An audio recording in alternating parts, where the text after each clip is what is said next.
Welcome to the third episode of simultaneous equations. At the end of this lesson, you should be able to solve simultaneous equations by substitution method. I will be repeating the last part of the last class we had, where I introduced the substitution method of solving simultaneous equation. If you recall, I told you we are going to treat substitution method with two methods under it, and we are at the first method right now. The first step in the first method is to choose any letter in equation 1 and make it the subject of the formula. Then you proceed to equation 2 and make that same letter of your choice in equation 1 the subject of the formula. And then in step 3, you equate the resulting equations and solve. We are going to be applying these 3 steps on these simultaneous equations right now, and you get to understand how to use substitution method to solve simultaneous equations. The first question is W minus 5U equal to 19 and W plus 2U equal to 5. Now, this is equation 1 and equation 2. So our first step is going to be from equation 1, we're going to choose any of the letter. I think we should choose the one that will be easier to make the subject of the formula, since we have a choice to choose either W or U. As you can see, we choose W, and W is 19 plus 5U if you make it the subject of the formula. Then the step 2 is that you proceed to do the same thing in equation 2. But this time you can choose W in equation 1 and choose U in equation 2. Whatever you choose in equation 1, you must choose the same in equation 2. So because we've chosen W in equation 1, we'll proceed with W in equation 2, and we have W in equation 2 will be 5 minus 2U. At this point, I want to help a little, just in case you are having a little issue with understanding change of subject formula.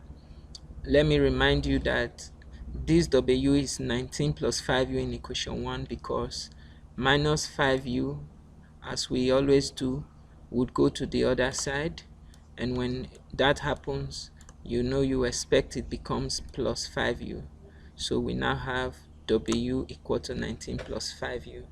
And then the same thing in equation 2, you expect that plus 2U would go the other way to become a negative 2U, and so this becomes 5 minus 2U. So I just want to remind you of those things. I believe I have helped you a little. So we're going to proceed now to the next step. The next step is for us to equate the resulting equations. How do we mean equate the resulting equation? Simply means you're going to pick the equation from the first one, which is 19 plus 5U, and you're going to pick 5 minus 2U, and you're going to equate them. When you equate them, W would have been eliminated. So this is how you use substitution method to achieve that. So now 19 plus 5U is equal to 5 minus 2U. That makes sense, because if W is 19 plus 5U and W is also 5 minus 2U, it therefore means that 19 plus 5U is also 5 minus 2U. W is just the link.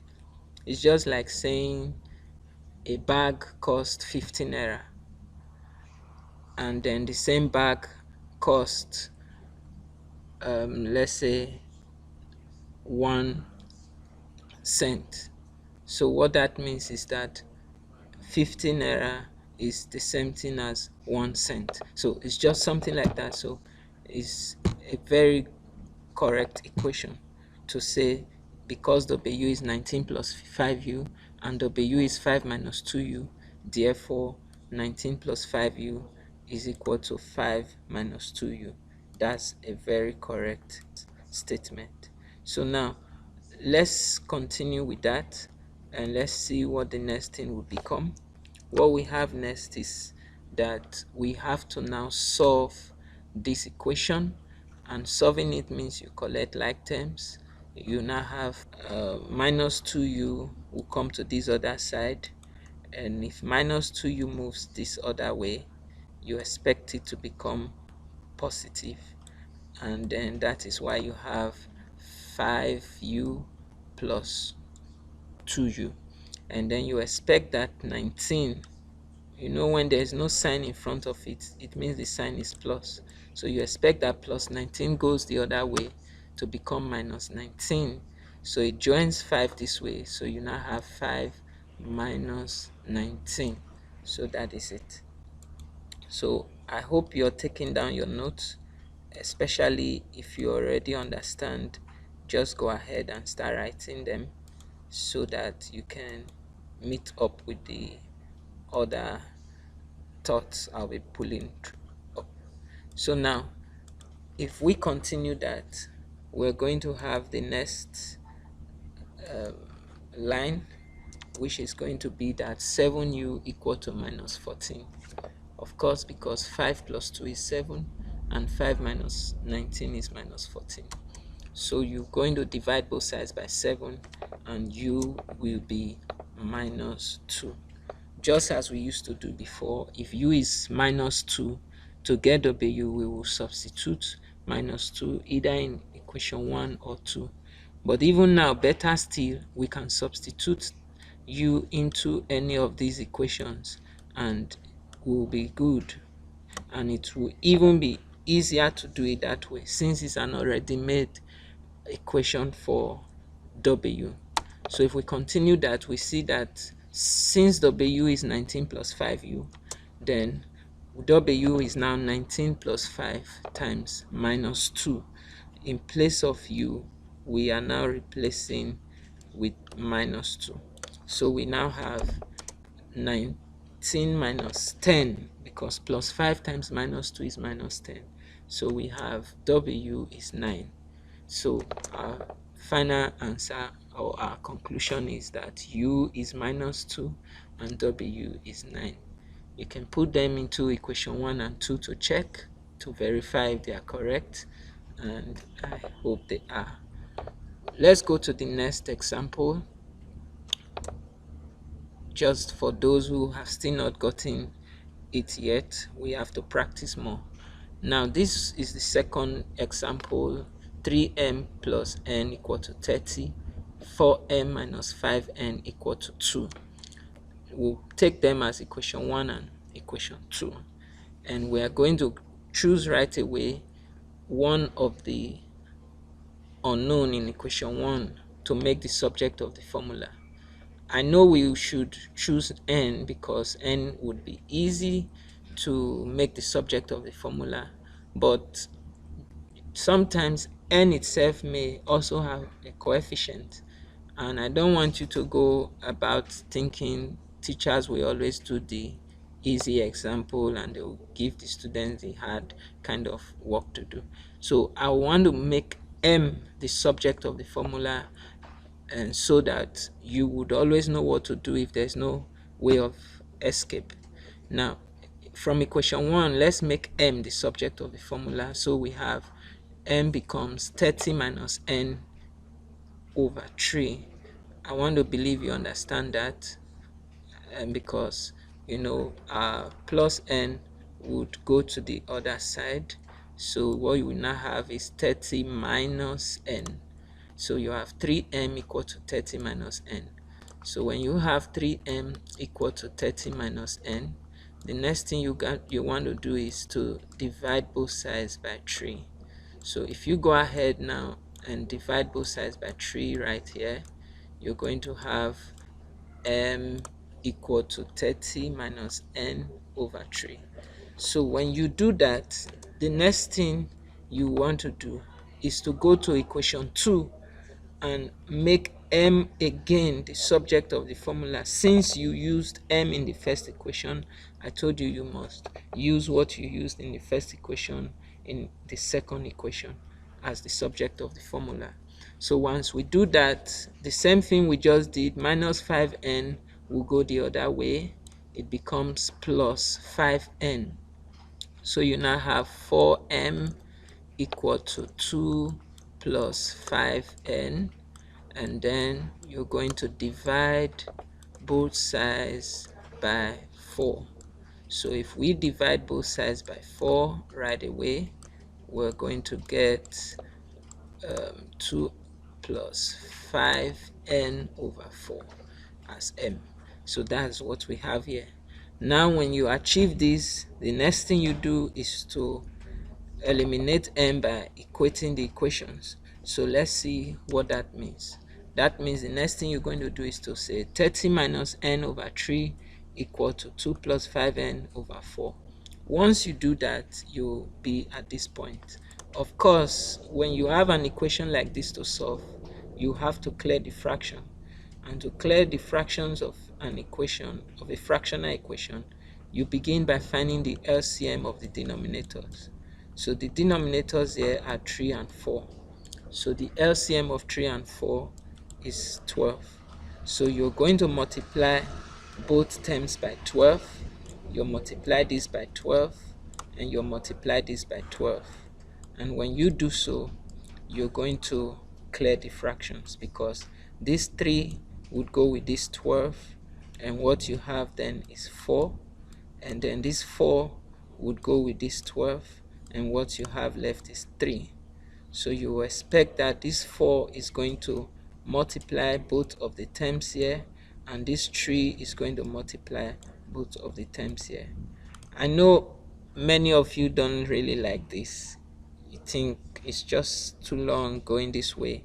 Why not just do what we call cross multiply? You know, cross multiply would just mean, why not just let 4 go ahead and multiply this, and then let 3 go ahead and multiply this. So that's what you want to do. That would be correct anyway.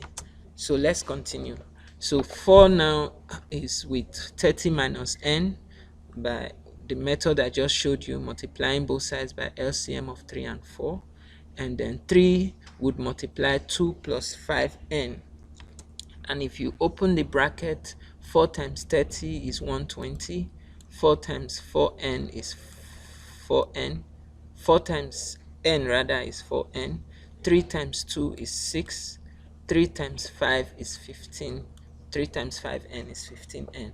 Now you're going to collect like terms, and so you now have minus 4n minus 15n, because the plus 15n coming this way becomes minus 15n.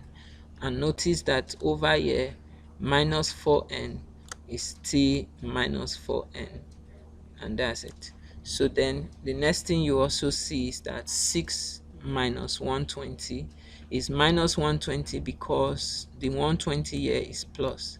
This is a mistake a lot of students make. They think the minus here should be somehow for 120, and so they go ahead and maybe make here 6 plus 120. That would be wrong. The 120 here is carrying a plus. The sign comes before the number, so the plus becomes minus 120 over here. So then the next thing you have is minus 4 minus 15 is minus 19. So that will be minus 4n minus 15n is minus 19n. Then 6 minus 120 is minus 114. And then you're going to divide both sides by minus 19, and then you have n equal to minus 114 divided by minus 19, and that makes n to be 6. Okay, so n is 6. Now, however, our m is 30 minus n over 3. Remember I told you, you can do that. You can substitute the n equal to 6 here. You can substitute it here. You can substitute it here. You can also substitute it here.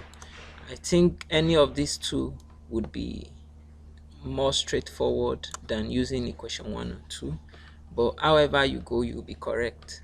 So if we substitute the n here, we now have, in place of n, you bring your 6, so you now have 30 minus 6 divided by 3, so that is going to give us 24 divided by 3, so our m is 8. Now our final answer to this simultaneous equation is m is 8 and n is 6. Alright, this is the third example, and I am sure by now you have what it takes to answer this. So I would like you to pick this as your assignment. I want you to do this as your assignment. This is the assignment for this class. Write it down, and you would have to do it and submit it as an assignment after this class. See you in the next class, where I'll be showing you the second method of solving simultaneous equation by substitution method. Bye.